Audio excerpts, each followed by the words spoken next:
जय जिनेंद्र दोस्तों आपका स्वागत है हमारे चैनल पर ग्रहों को पढ़ना सीखे बाय एस्ट्रो सन्नी। आप हमारे चैनल को सब्सक्राइब कर सकते हैं, बेल आइकन को क्लिक करें ताकि आपको नई नई वीडियो आपको रोज़ मिलती रहे। तो दोस्तों आज हमारा जो टॉपिक है कुछ हटके है। आज हम ग्रहों के कारक पर बात करेंगे। जी हाँ दोस्तों, एक ग्रह के बहुत सारे कारक होते हैं और कारक हमें बहुत कुछ सिखाते हैं। अगर हम कारकों का सही प्रयोग करना जानते हैं तो हमारा फलित में भी इसका बहुत ज़्यादा प्रभाव पड़ता है और फलित में निखार भी आता है। इसलिए सबसे पहले हम जब ज्योतिष में परीक्षण करने की शुरुआत करते हैं लेकिन हमें कारक ही नहीं पता होता। हमें हर ग्रह के कारक को पहले याद रखना चाहिए, फिर ज्योतिष को समझना चाहिए, फिर उसके तत्व ज्ञान को खोजना चाहिए, फिर हम चार्ट को देखने में सक्षम हो पाते हैं। तो यानी आपको हर चीज़ के बारे में ये पता होना चाहिए कि ये चीज़ इस ग्रह से रिप्रेजेंट करती है।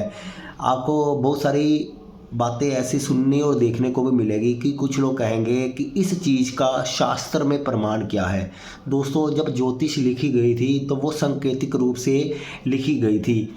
तो यानी उस समय देश काल परिस्थितियाँ क्या थी, उस समय ना ही मोबाइल होता था। अगर आप कहो कि ग्रंथ में मोबाइल कहाँ पे लिखा हुआ है कि मोबाइल राहु से रिप्रेजेंट होता है या मोबाइल बुध से रिप्रेजेंट होता है, तो ऐसा कहीं पे भी वर्णन नहीं है। तो इसका मतलब है क्या ऋषि मुनियों ने नहीं देखा था कि उस आने वाले समय में मोबाइल की क्रांति भी आ सकती है, तब वो अपने ग्रंथ में लिख सकते थे कि मोबाइल इस ग्रह से रिप्रेजेंट होगा। लेकिन ऐसा नहीं लिखा गया। जहाँ पर ओरिजिनल ग्रंथ कहीं ना कहीं नष्ट हो गए और जिन्होंने लेखकों ने राइटरों ने किताबें बनाई उसमें उनको शामिल नहीं किया, या उन्होंने श्लोक का अनुवाद नहीं किया। तो इसका मतलब है कि ओरिजिनल ग्रंथ जो पराशर जी, भृगु जी या अन्य ऋषियों ने लिखे गए हैं वो जनता तक पहुँचे ही नहीं, जैसा भी हो सकता है। तो बहुत सारे जो ऋषि मुनि हैं वो आपको एक मर्म और एक तत्व ज्ञान देने की कोशिश करते हैं, लेकिन आपको हर चीज़ वो लिख कर ही दे के जाएंगे ऐसा पॉसिबल नहीं है। आपको देश काल परिस्थिति अनुसार खुद ही तय करना है, क्योंकि कुछ चीज़ें वो आने वाले जो जनरेशन है उस पर भी छोड़ कर जाते हैं, जो एस्ट्रोलॉजी के कार्य को आगे बढ़ाते हैं। क्या आपको भी ज्योतिष की नालायक औलादे बनकर ही जीवन व्यर्थ कर देना है, या आपको भी अपना शोध करके कुछ लिखना है और एस्ट्रोलॉजी की दुनिया में कुछ देना है? तो ये भी एक बहुत बड़ी चीज़ मायने रखती है जिसको लोग समझते नहीं है, और वो हर चीज़ में शास्त्र प्रमाण मांगते हैं कि ऐसा किस ग्रंथ में लिखा गया। ऐसी बहुत सारी बातें हैं, क्योंकि उस समय पे हाथी घोड़ा पालकी होते थे, आज में मर्सिडीज कार हैं, कारें हैं, स्कूटर हैं। तो ये सब वहाँ पे तो नहीं लिखा गया कि स्कूटर होंगे, साइकिल होगा, ये मर्सिडीज गाड़ियाँ होगी, ओडी गाड़ियाँ होंगी, ऐसा तो कुछ नहीं लिखा गया। और बीमारियों के नाम भी स्पेसिफिक नहीं लिखे गए कि कोरोना ही होगा, एड्स की बीमारी होगी, कैंसर होगा। कैंसर कई बार कर्कट शब्द लिखा गया है, लेकिन बहुत सारी बीमारियाँ ऐसी हैं जो नहीं भी लिखी गई। तो फिर हम उसको कैसे ज्योतिष में देखेंगे? तो इसका मतलब है कि ज्योतिष को समझने के लिए आपको वही ग्रहों को, जो हमारे पास 9 ग्रह दिए गए हैं, 7 ग्रह और 2 छाया ग्रह, उसी में से ही दुनिया की जितनी भी चीज़ें हैं, ब्रह्मांड में जितनी भी चीज़ें घूम रही हैं, उन सबको कहीं ना कहीं एक ग्रह से वर्गीकृत किया जाना चाहिए। या एक ही चीज़ के अंदर 2-2 ग्रहों के कारक तत्व भी होते हैं, तो उन चीज़ों को आपको देखना चाहिए। सिर्फ लकीर के फ़कीर मत बने, इसलिए हर चीज़ को देखने की कोशिश करें और कारकों का सही इस्तेमाल करना सीखें। तो आज हम कारक के रूप में आपको एक एग्जांपल देने की कोशिश करते हैं। जैसे हम केतु ग्रह की बात करते हैं तो दोस्तों केतु के कई कारक होते हैं। जब हम चीज़ किसी, क्योंकि छोटी से छोटी चीज़ का कारक भी केतु है और पतली से लंबी चीज़ का कारक भी केतु है। तो इसका मतलब है कि छोटी चीज़ में भी केतु हो सकता है, बड़ी चीज़ में भी केतु हो सकता है, लंबाई में भी केतु हो सकता है, चौड़ाई में भी केतु हो सकता है। तो यानी वो भी ब्रह्मांड की अनंत एनर्जी है, कहीं पे भी हो सकता है। तो ऐसे ही जो केतु के अगर हम रिश्तेदार लेते हैं तो कई तरह के हो सकते हैं। केतु के हम पशु पक्षी लेते हैं, वो कई तरह के हो सकते हैं। तो हम जैसे केतु का उदाहरण लेते हैं तो हम मानते हैं कि जो चूहा है, जो छोटा सा चूहा होता है वो केतु ग्रह से रिप्रेजेंट होता है। तो केतु की एक जो कारक के रूप में हम चूहे को केतु का कारक मानते हैं। लेकिन आपने देखा है कि जो कुत्ता होता है उसको भी हम केतु का कारक मानते हैं, जो बड़ा होता है। तो आपने देखा है कि जो बिल्ली है वो चूहे को खा जाती है, यानी चूहा उससे डरता है, और वही जो केतु कुत्ता है वो बिल्ली को खा जाता है, बिल्ली उससे डरती है। तो इसका मतलब है कि एक केतु में पावर कम है, एक केतु में पावर ज़्यादा है।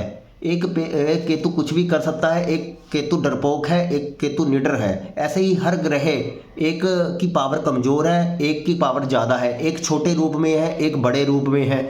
इस चीज़ को आपको समझना है तो आप समझोगे कि हर प्राण शक्ति में कहीं ना कहीं हर ग्रह का कहीं ना कहीं वास जरूर होगा। हर पेड़ पौधे पशु पक्षी में कोई ना कोई आपको कारक ग्रह देखने को मिलेगा। तो इस प्रकार से जैसे मैंने आपको कहा कि चूहे को हम केतु कह सकते हैं, छिपकली केतु है, सूअर जो होते हैं वो भी केतु है, कुत्ता जो होता है वो भी केतु है। तो चारों डिफरेंट मैंने आपको केतु बताए। तो इस प्रकार से हर में केतु का प्रभाव है। लेकिन हम जब भी केतु की उपाय की बात करते हैं तो हम क्या कहते हैं, कुत्तों की सेवा करो। क्या किसी ने ये कहा है कि गिलहरी की सेवा करो या फिर छिपकली की सेवा करो या फिर सूअर की सेवा करो? ऐसा किसी ने नहीं कहा। लेकिन हम सूअर को भी कुछ खिला सकते हैं, उससे भी केतु अच्छा हो सकता है। अब छिपकली को क्या खिलाएंगे, छिपकली को तो खिला नहीं सकते, वो तो अपने आप ही कुछ ना कुछ ढूंढ के खा लेगी। लेकिन छिपकली से लोग डरते हैं। चूहे तो हम पकड़ के रख लेते हैं, कहीं ना कहीं केतु को कैद कर लेते हैं, क्योंकि मजबूरी कई बार हो जाती है कि चूहा ख़राब कर देता है। लेकिन जब वो पिंजरे में होता है हम भी कुछ ना कुछ उसको डालने की कोशिश करते हैं, तो वहाँ पे भी कुछ ना कुछ हम केतु को पहुँचाने की कोशिश करते हैं। तो ऐसे में बड़ी सारी चीज़ें हैं। कुछ केतु से हम डरते हैं, कुछ केतु हमें डराता है, कुछ केतु को हम प्यार करते हैं। तो ऐसे ही बहुत सारी बातें हर ग्रह के साथ जुड़ी हैं। बहुत सारे ऐसे ग्रहों के उदाहरण हैं, मैंने सिर्फ केतु का उदाहरण आपको बताने की कोशिश की है।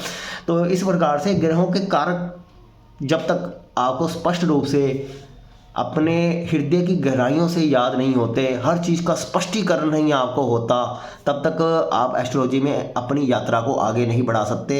और सबसे बड़ी बात है कि हर चीज़ को अगर आप शास्त्रों और ग्रंथों में खोजने की कोशिश करोगे, वहाँ पर आपको असफलता और निराशा मिलेगी। क्योंकि हर शास्त्र में हर चीज़ का उल्लेख पूर्ण रूप से विस्तृत नहीं दिया गया है। इस बात को आपको समझना है। जब आप इस बात को समझ जाओगे तो आप फालतू में बहस नहीं करोगे, सिर्फ अपने सिद्धांतों पर आगे बढ़ने की कोशिश करोगे। तो इस वीडियो में मैं यही कहना चाहता हूँ। आपको उम्मीद है कि इस वीडियो में आपको कुछ नया सीखने को मिला होगा और ऐसी जानकारी प्राप्त हुई होगी जिससे आपको आगे का मार्गदर्शन आसानी से मिलेगा।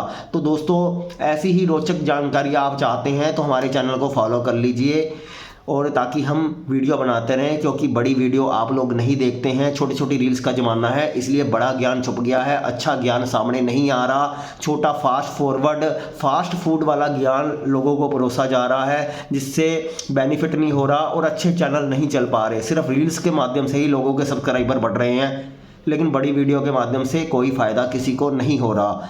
तो अगर आप प्यार देंगे तो ऐसी वीडियो बनेगी और अच्छा ज्ञान लोगों तक पहुँचाया जाएगा। ऐसे बहुत सारे चैनल और भी हैं जहाँ अच्छी बड़े लंबे वीडियो डालकर भी ज्ञान दिया जाता है, लेकिन देखने वाला कोई नहीं है। इसलिए अच्छे वीडियो को प्यार देना शुरू कीजिए। धन्यवाद दोस्तों।